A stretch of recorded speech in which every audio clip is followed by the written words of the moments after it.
Bueno, voy a tratar de explicar el práctico de introducción de Access. Acá en pantalla tengo el libro de Access, que obviamente empieza con todo el índice que tienen que pasar de largo para empezar a acceder a los primeros conocimientos.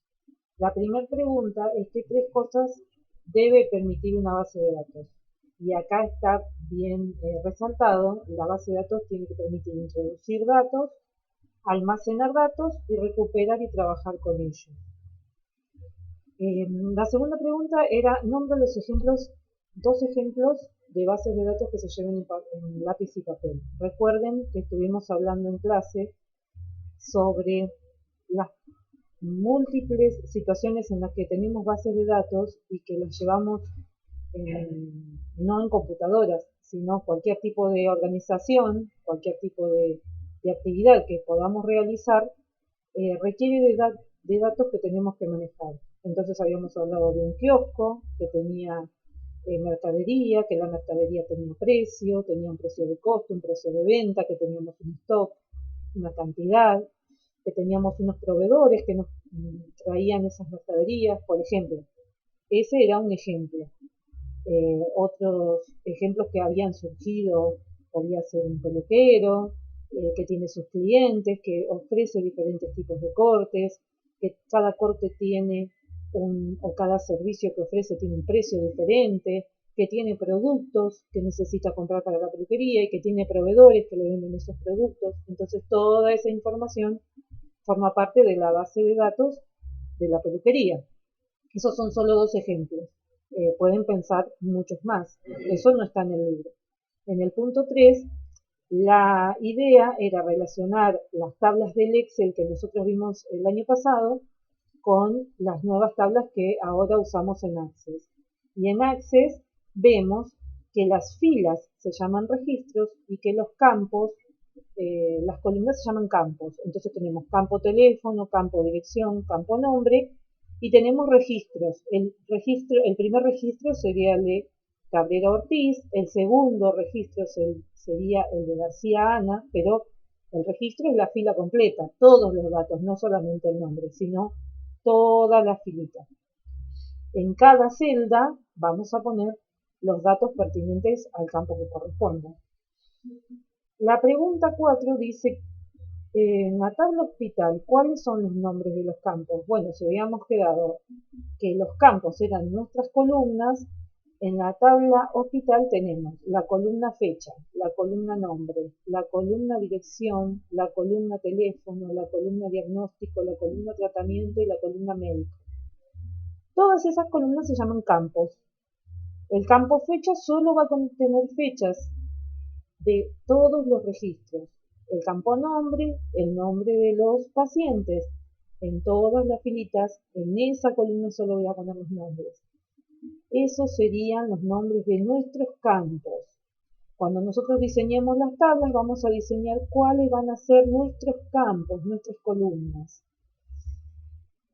Después, en la pregunta 5, nos pregunta, bueno, ¿cuántos registros tiene la tabla hospital? Y bueno, los registros son cada fila, entonces vamos a contar cuántas filas tenemos. Tenemos 1, 2, 3, 4, 5, 6, 7, 8 filas completas.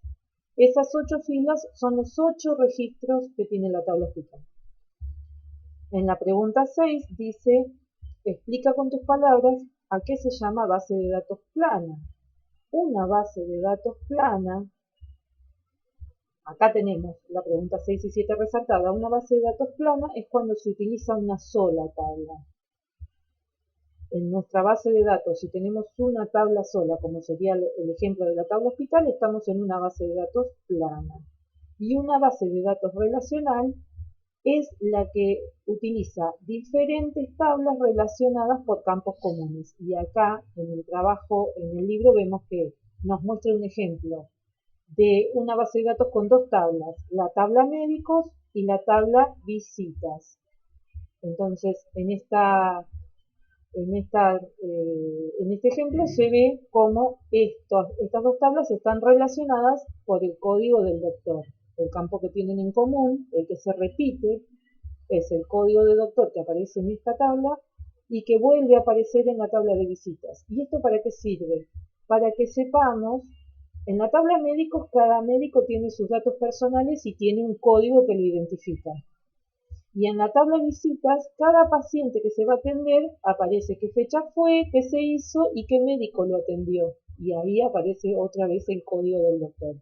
En la tabla de visitas, el código del doctor puede aparecer muchas veces porque atiende a muchos pacientes. En la tabla de médicos, cada médico va a tener solamente un código. No va a poder tener dos números de código diferentes. Es como un número de documento. La pregunta 8, ¿cuál es la ventaja principal de las bases de datos relacionales? Acá resalté el concepto para que lo puedan leer con detenimiento, pero lo principal de las bases de datos relacionales es que nos evitamos repetir datos.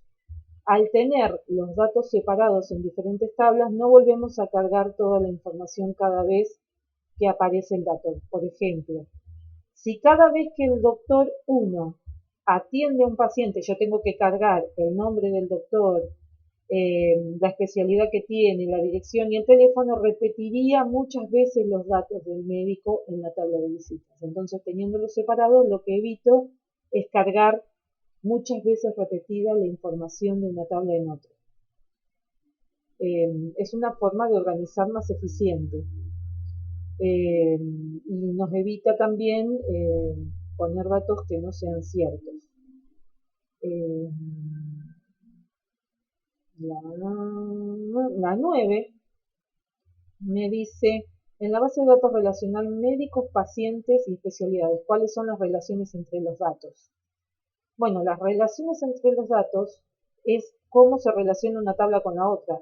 Acá, en esta imagen, la tenemos a las tablas con sus flechitas. ¿Cuál sería el campo que se repite en las tablas para saber cómo se relacionan? Y en este esquema nos aparece más claro. Por ejemplo, los médicos tienen un código y muchos pacientes. Son médicos de cabecera de muchos pacientes. Quiere decir que el código o el nombre del médico va a tener que aparecer para cada paciente. Cada paciente va a tener su médico de cabecera, así que el dato del médico va a aparecer en la tabla de pacientes por todos los pacientes que tengan. Y cada médico tiene una especialidad, entonces las especialidades van a estar cargadas en esta tabla, pero al mismo tiempo todos los médicos que tengan la misma especialidad van a tener el mismo código de especialidad. De esa manera, la especialidad traumatología es una, pero puede haber muchos traumatólogos. Entonces, en la tabla de médicos, todos los traumatólogos van a tener el mismo código de especialidad. En la pregunta 10, yo acá les marqué, pregunta por qué crees que las tablas de pacientes tienen un código de pacientes, la tabla de médicos tiene un código de médicos y las de especialidades tienen un código de especialidad. Y eso obedece a que tenemos que cargar las cosas una única vez y el código nos permite esa posibilidad de no repetirlo. Por ejemplo, nosotros vamos a la cooperativa y damos el número de documentos. Nuestro número de documentos es nuestro código único de socio. Entonces no va a haber dos socios que tengan el mismo código. Pero sí hay muchos socios que tienen el mismo apellido. En este caso, por ejemplo, el código de paciente es el número que identifica a cada paciente. Una vez que yo cargué el paciente 1 con su nombre, apellido, dirección, teléfono, cuando vuelva a cargar al segundo paciente no le puedo volver a poner 1, va a tener que ser 2 y va a tener que ser otro, va a tener que ser 3 y otro, y así cada uno va a tener su código de identificación. Lo mismo pasa con los médicos, por lo general, en este ejemplo no aparece, pero los médicos tienen una matrícula que los identifica. Y las especialidades les podemos poner un código cualquiera, pero siempre una especialidad va a tener un único código para que no se repita cuando lo estoy cargando. No puedo cargar 3 veces la especialidad traumatología.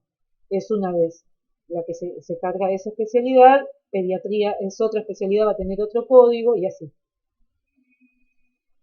Después la pregunta 11 dice, ¿qué permitirían las bases de datos en red? Acá está